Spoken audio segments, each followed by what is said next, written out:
So, how much is too much? You guys responded to my question the other day about which succulents you wanted to see me repot first, and it was a great response. I will be showing you some repotting videos. My question to you today is, how much is too much? Do you want to see a lot of repotting videos, or is it going to be the same after a little bit? So let me show you what I'm talking about. Okay, so I'm going to start with this one. That'll be the first one that you get to see repotted. This was the next most popular. And then I will absolutely be repotting some of these others.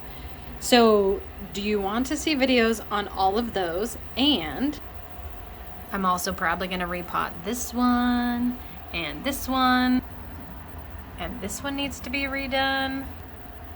This one too, and this one. So do you want to see me repot all of those, or just one or two?